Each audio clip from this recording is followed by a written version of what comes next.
దేవునికి మహిమ కలుగును గాక.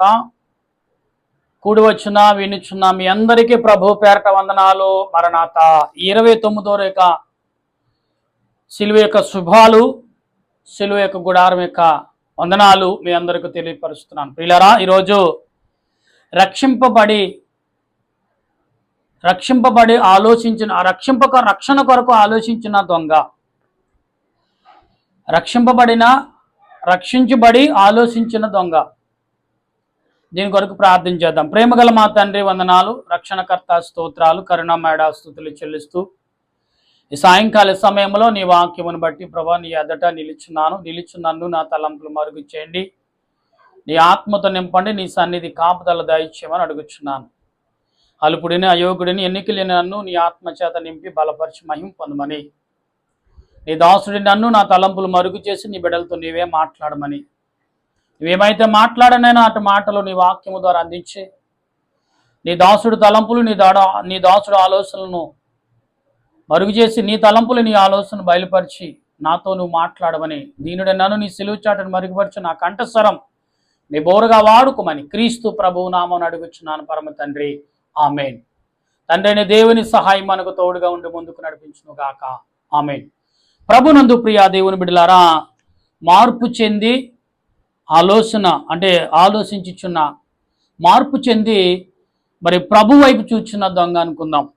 ప్రియులారా, ఈ మార్పు చెందిన దొంగ, మార్పులో కలిగిన దొంగ, కలిగిన తర్వాత ఆలోచించుచున్న దొంగ ఇటువంటి వాడు అని చూస్తే దానియేలు గ్రంథములో మరి ఘట సర్పము గురించి దానియేలు దర్శనము ద్వారా చూపించిన మాటలు, దానియేలు గ్రంథము 9వ అధ్యాయం 27వ వచనములో ఆ ఘట సర్పము అంటే వారమును స్థిరపరిచిన దినాలలో దేవుడు ఘట సర్పం వచ్చి మరి అర్ధవారములో తన కార్యములు చేసినట్టుగా బైబిల్ గ్రంథంలో కనబడుతుంది.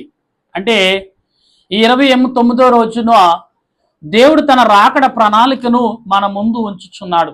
ప్రియులారా, ఈ సమయంలో వాక్యం వింటున్న మీరు నేను కూడా మనమందరము కూడా వాక్యం పరిశీలన చేయాలి. మూర్ఖుడు, దుర్మార్గుడు, దుష్టుడైన దొంగ మార్పు చెంది దేవుని వైపు చూసి ఆలోచించడం మొదలుపెట్టాడు. అంటే ఆలోచించుట అంటే లేకపోతే మార్పు చెందుట. మరి ఈ యొక్క దొంగ మార్పు చెంది దేవుని ఎదుట నిలిచిన వాడుగా, దేవుని వైపు చూచిన వాడుగా ఉన్నాడు.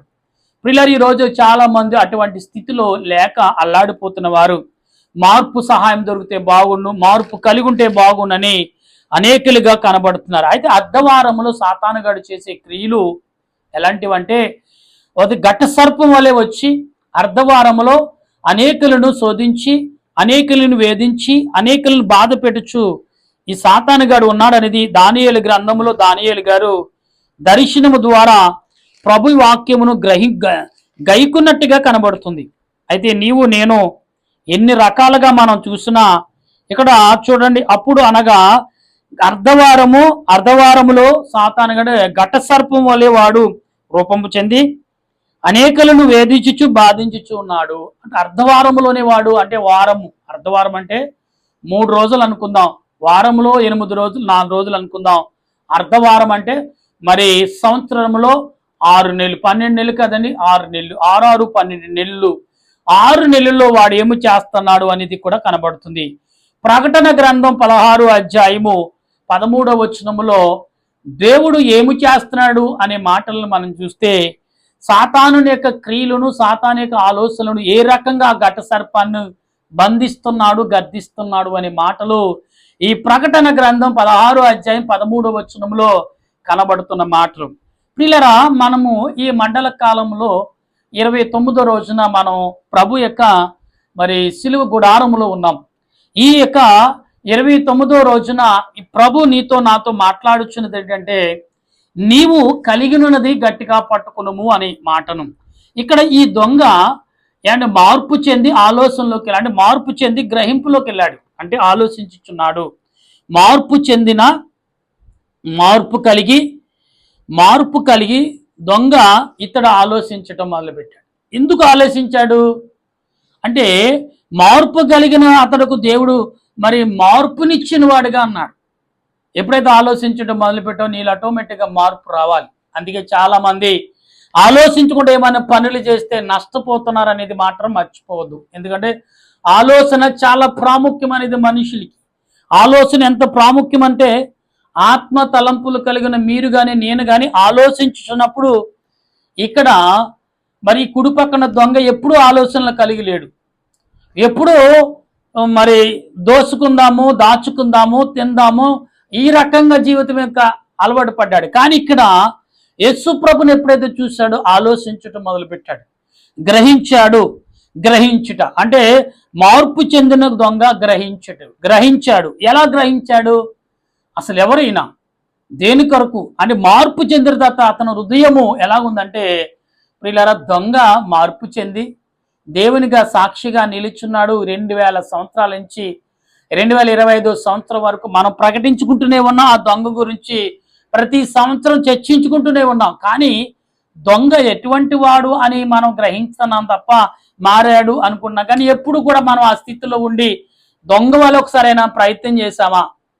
దొంగతనం చేసి ప్రయత్నం చేయడం. దొంగ వలె మార్పు చెందిన దొంగ, ఈ మార్పు రక్షించబడి మార్పు చెందిన దొంగ ఎలాగున్నాడు అంటే, హృదయము తేటగా చేసుకున్నాడు. ప్రభుతో ప్రయాణం సాగించాడు.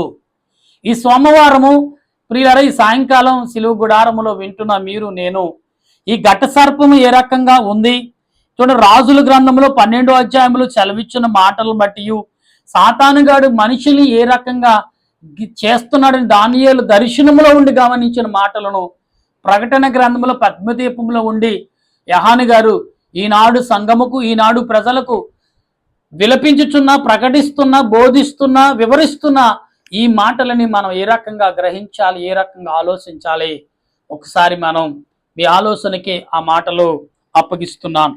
ప్రియులారా, దేవుడు నీ పట్ల నా పట్ల ఏ రకమైన ఆలోచన కలిగి ఉన్నాడు? నీ పట్ల నా పట్ల ఏ రకమైన తలంపులు కలిగి ఉన్నాడు?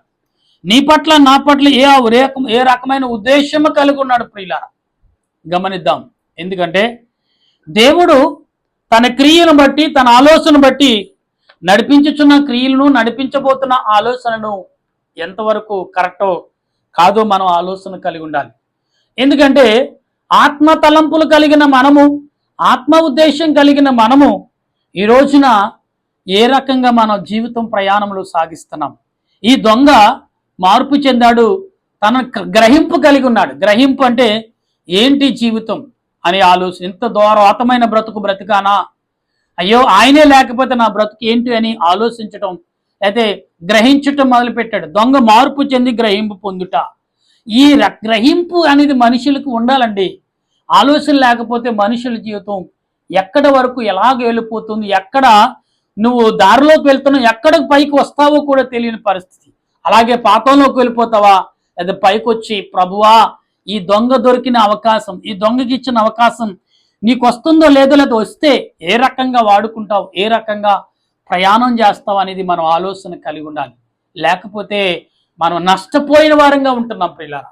ఎందుకంటే సాతానుగాడు చూడండి, ఘట సర్పము వలె నీ మీదకి వచ్చి అర్ధవారములోనే తన పనిని ముగిస్తాడని దానియేలు గ్రంథము, ప్రకటన గ్రంథములో కనపడుతున్న మాట. ఎలాంటి అంటే క్రూర మొగ వలె. ఎక్కడైనా అర్ధవారం అన్నాడు, ప్రకటన గ్రంథంలో క్రూర మొగ వలె వచ్చి దేవునినని చెప్పుకుని అనేకులను అబద్ధికులుగా మార్చుడు అనే మాట ఉంది. అంటే అదే ప్రకటన గ్రంథం అంటున్నాడు ప్రభు, నేను త్వరగా వచ్చుచున్నాను, నీవు కలిగినది నీవు గట్టిగా పట్టుకును అని అంటే. అంటే ఎందుకన్నాడు ఈ మాటలు అంటే, ఈ లోకము మన పితరులతో, మన తాతల ముత్తాతలతో మాట్లాడిన వాక్యము, మన తల్లిదండ్రులతో మాట్లాడిన వాక్యము, మనతో మాట్లాడిన వాక్యం రేపొద్దున మన పిల్లలతో కూడా రాకడ ఆలస్యమైతే మాట్లాడుతుంది ఈ వాక్యం. ప్రియులరా, నీతో మాట్లాడే వాక్యం నువ్వు గ్రహింపగలుగున్నావా? నీ పిల్లలకు నువ్వు చెప్పకపోయినా ఈ వాక్యం ఏదో ఒక రోజు నీ పిల్లల దగ్గరికి వెళ్ళి నిలబడి బోధిస్తుంది. నీకేం అన్యాయం చేశాను, నన్ను అసలు గ్రహించలేకపోతున్నా అని వాక్యము ఒక రూపంగా, ఒక మనిషి రూపంలో వచ్చి ప్రశ్నిస్తే సమాధానం చెప్పే సమాధానము మన దగ్గర ఉందా? ఇది చాలా మంది ఆలోచించకుండా గ్రంథాలు చదువుతున్నారు, కానీ గ్రంథం ఏమో ప్రకటిస్తుందో ఆ గ్రంథము నన్ను ఏదో ఒక రోజున నిలబెడతాదేమో ఆలోచన కలిగి ఉన్నావా? ఈ రోజున ఉంటే నీ ప్రవర్తన సరి చేసుకునే అవకాశం నీకు దొరికినట్టే. అది లేకుండా పోతే నీవెక్కడికి వెళ్ళినా ఏమి జరుగుతుంది చూడండి. ఒక సామెతలు ఉన్నాయి, కొన్ని విషయాల్లో మనం మాట్లాడుకుంటాం. జోగి జోగి రాసుకుంటే బూడిదే రాలుతుంది. అందుకే మనుషులు సోమరపోతులు అనే ఒక చోట ఉంటే సోమరతనమే వస్తుంది తప్ప జ్ఞానము పెరగదు. అందుకనే చూడండి, మనం చాలా మంది చెప్తూ ఉన్నాం, వింటూనే ఉన్నాం ప్రియులారా. ఎందుకంటే మరి చాలా రకాల విధములు ఈ భూమి మీద జరుగుతున్నాయి. ఎందుకు అంటే పరమానంద శిష్యులు 7 వారందరూ కలిపి 6 వారందరూ కలిపి ఏం చేస్తున్నారు? ఒక సూదిని దూలను గుచ్చి పట్టుకొస్తున్నారంటే వాళ్ళ యొక్క తెలివి అలాగుందని కొన్ని రకాలు మాట్లాడుతుంటాం.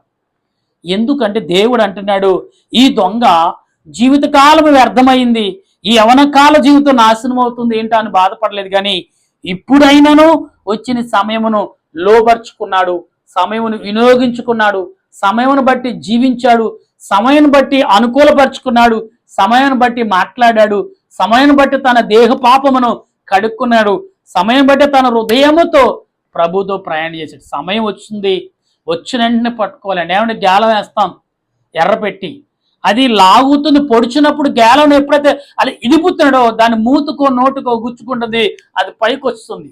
అంటే దాన్ని పట్టుకుని అలాగే చూస్తున్నాం, దొరికింది అని మేతకు తింటుంది అన్నప్పుడు గేలాన్ని అలా ఇదిపినప్పుడు ఏం చేస్తుందంటే దాని పెదవు పట్టుకు, అలాగే మనం వచ్చిన దానిని మరి చాకచక్కగా పట్టుకోవాలి. వలలేసేవాడు చేపలొట్టనాయో లేదో తెలియదు, కానీ ఆ ప్రయాణం వెళ్ళి తెలియకుండా చిక్కిపోతాయి. కానీ మేత వేసేవాడు మేత వేసి వలను చేపను పట్టుకుంటున్నాడే. అలాగే సాతానుగాడు ఏదో ఒక ఆశ చూపించి నిన్ను నన్ను అండి అర్ధవారంలోనే నీ జీవితాన్ని నాశనం చేస్తాడు. కానీ అర్ధవారం కాలముకి నువ్వు ఉంటావా లేదు, కానీ ఈ వారములో, ఈ నెలలో, ఈ రోజున దేవుడిచ్చిన సమయము నీవు అర్ధ సమయమైనా అర్ధ నిమిషమైనా అది నీకు అనుకూలంగా మార్చుకునే ఆలోచన ఉందా? అర్ధ సమయమైనా అర్ధ యొక్క ఆలోచన అయినను అతడు చాలా చాకచక్కగా మలుచుకున్న కుడి పక్కన దొంగ. ప్రియులారా, మనం ఎంతటి వారు అండి. ఈ దొంగ చరిత్ర ఎవరి దొంగ గురించి మనం మాట్లాడుకోవాల్సా? ఎంతో మంది పరిశుద్ధులు ఉన్నారు కదా.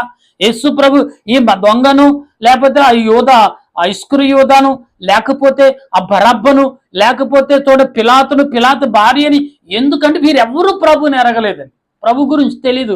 కానీ దేవుడు వారినే సాక్షిగా నిలబెట్టి గ్రంథంలో నీకు నాకు వారి ద్వారా బోధిస్తున్నాడంటే మనం ఏమి తెలుసుకోవాల్సి వచ్చింది? ఏం తెలుసుకోవాలి? మనం ఏమి నేర్చుకోవాలి? ఈ రోజున ప్రభు పిలిచాడు, పిలుపుని బట్టి సుమారు 30 సంవత్సరాల నుంచి దేవుని పనిలో పరుగులెడుతూనే ఉన్నాం మేము. కానీ దేవుడు ఎప్పుడు తలుపు తెరిస్తాడని ఎదురు చూస్తూనే పని చేస్తున్నాం. నమ్మకముగా, విశ్వాసముగా ఎవరేమి చెప్పినా నడుస్తూ జీవిస్తూనే ఉన్నాం. కాబట్టి ప్రియులారా, ఈ ప్రకటన గ్రంథంలో 16వ అధ్యాయంలో ఈ యొక్క 13వ వచనంలో చెప్పిన మాట, సాతానుగాడు మృగవలే సముద్రములో నుంచి దిగులేచి వచ్చి నిన్ను గందరగోళము చేస్తాడు. అప్పుడే నువ్వు దానికి ఎదురుగా, ఈ యొక్క దొంగ ఎంత తెలివిగా, ఎంత ఆలోచించాడు, ఎంత చాకచక్కగా, ఎంత చురుకుగా, ఎంత వేగముగా ప్రభు మాటను గ్రహించగలుగున్నాడు. ఆలస్యం వద్దులే, చూద్దాంలే, అమ్మా ఇది చేయండి అది చేయండి అంటే ఏమంటాం?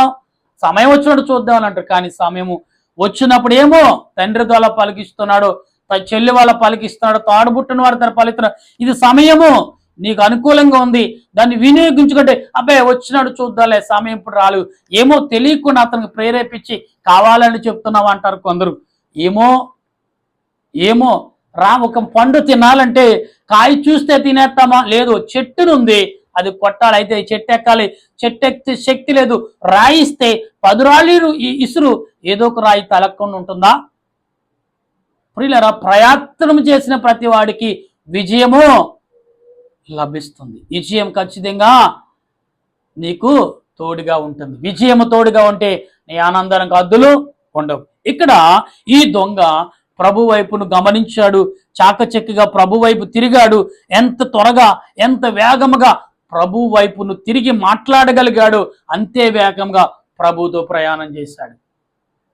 అందుకనే రాకడనే రైలు బండి వచ్చుచున్నది, సిద్ధపడిన వారు అదుగో వచ్చుచున్నది, సిద్ధపడి మరి వేగముగా దానిని ఎదుర్కోండి అనే పాటలు పాడుతూనే ఉన్నాం. కనుక ప్రియులారు, అదే ఆ రోజు తప్పించున్నాడు. ఈ రోజు చాలా భయంకరం జరుగుతుంది. ఇగో నిన్న మొన్న మరి అమెరికాలో మరి క్షణాలలో తుఫాన్ వచ్చి 1000 మంది చనిపోతున్నారని చెప్తున్నారు, 100 మంది 10ల సంఖ్యలో చనిపోయారని చెప్తున్నారు. ప్రియులారు, ఏమి జరుగుతుంది ఇక్కడ? లోకములు ఏమవుతుంది? దేవుడు ప్రకృతి ద్వారా ఏదైనా చేయబోతున్నాడా? మనుషుల కళ్ళు తెరిపిస్తున్నాడా? మనుషులకు మూర్ఖత్వాన్ని ఆలోచింప చేయబోస్తున్నాడా? ఏం మాట్లాడుతున్నామో, ఏం రకంగా ప్రవర్తిస్తున్నామో, ఏ రకంగా మనం దేని చూసి ఈ యొక్క ఆలోచన. ఒక వ్యక్తి వస్త్రాలు చూసంట నేను రాజును అనుకున్నాడంట. బైబిల్ గ్రంథంలో ఉన్నారు. ఒక దైవజనుడి శిష్యులు ఏం చేశారంటే, తండ్రి మరి అదే స్థితిలో ఉన్నారు కాబట్టి మేము ఆయన రక్తం పంచుకు పుట్టాం కదా, మేము కూడా దెయ్యాలు దారి వెళ్ళగొట్టాలని అంగిలి కుట్టించుకుని వెళ్ళారు. కానీ ఏమయ్యారు తెలుసు? వాళ్ళు దెయ్యం తిరగబడి వారి వస్త్రాలు చించి పిచ్చివాడిని తవురిని. ప్రియులారా, తండ్రి అభిషేకితుడైతే తండ్రి దగ్గర నువ్వు నేర్చుకున్నది ఎంత, నేర్చుకోబోయేది ఎంత, నేర్చుకునేది ఎంతవరకు నేర్చుకున్నావు, నిన్ను నువ్వు పరీక్షించుకోకుండానే ప్రజల మధ్యకి వెళ్ళి పరీక్షిస్తే ఏదో ఒక రోజున బడిత పూజ తప్పదని లేఖనం చెప్తుంది, సమాజం చెప్తుంది, సృష్టి చెప్తుంది, ప్రకృతి చెప్తుంది. నీ అంతరాత్మను గద్దించిన దాన్ని లోబర్చుకుని దాన్ని దాటికి వెళ్తున్నావేమో, ఏదో ఒక రోజున నీ మూతు పళ్ళు నేల రాలటమో తప్పదు అని దేవుడు వాక్యం చెప్తుంది. ఎందుకంటే కఠినంగా మాట్లాడాలి ఒక్కొక్క సమయం. ఎందుకంటే కఠినమైన దినాలు వచ్చేసాం. ఎందుకంటే ప్రతి దినము ప్రతి నలుదిక్కుల నుండి వాయుమండలు తన పనిని ప్రారంభించింది. ఈరోజు నీవు నేను ఏ రకంగా ప్రయాణం ముందుకు సాగుతున్నామో గమనించి ఆలోచించి ఎంత వేగముగా దేవుని మాటలు ఎదుర్కొంటావో, అందుకుంటావో, లోబర్చుకుంటావో, మార్చుకుంటావో అంతే వేగంగా పరలోకములకి చేరగలవు. అటువంటి కృప పరిశుద్ధాత్మ దేవుడు నీకు నాకు అందించును గాక. ఆమేన్. ప్రార్థించేద్దాం. దయగల తండ్రి నీకు వందనాలు, ప్రేమగల రాజా నీకు స్తోత్రాలు. ఇంతవరకు ఇదిగో ప్రభా, మరి మారిని దొంగ వేగముగా తెలుసుకున్నాడు. మారి ఆలోచించిన, మార్పు చెందిన దొంగ కాబట్టి నాయన అంతే వేగముగా ప్రభు జరుగుతున్న విషయాలు అర్ధ యొక్క వారములోను నేను సంవత్సరాల మధ్యలో ఏమి జరుగుతుంది లోకం అని మేము గ్రహిస్తే ఎన్నో రకాల ప్రమాదాలు, ఎన్నో రకాల వేదనలు, ఎన్నో రకాల శోధనలు వస్తూనే ఉన్నాయి. అయినప్పటికీ ప్రభు నీ బిడ్డలుగా నీ పాదములు ఎదుట మేము ప్రార్థిస్తుండగా నీ ఆత్మ నడిపింపు నాకు దయచేయమని ఆత్మరూపుడు రక్షణకర్త అయిన దేవదేవిని నామములు అడిగి ప్రార్థన చేయొచ్చు తండ్రి. వినుచున్న నా బిడ్డలు, నా స్నేహితులు, నా బంధుమిత్రులు, లోకములో 800 కోట్ల ప్రజలు నా బంధుమిత్రులే. నాకు కలిగిన శోధన, నాకు కలిగిన వేదన, నాకు కలిగిన తలంపుల ఆలోచనలు వారికి ఉన్నాయి. వారందరినీ ఆత్మచేత నింపి బలపరిచి మహిమ పొందమని తండ్రి రక్షకుడును మరణాత ప్రార్థన సన్నిధిని స్థిరపరిచి విస్తారపరిచి నీ మహిమతో వద్దిలి చేసి ఆదరించి దీవించును గాక. ఆమేన్. మన తండ్రి అయిన దేవుని ప్రేమ, త్రియేక దేవుని సహాయము సదా తోడుగా ఉండి ఆయన రాకడకు సిద్ధపరచును గాక. ఆమేన్. అందరికీ వందనాలు. మరణాత.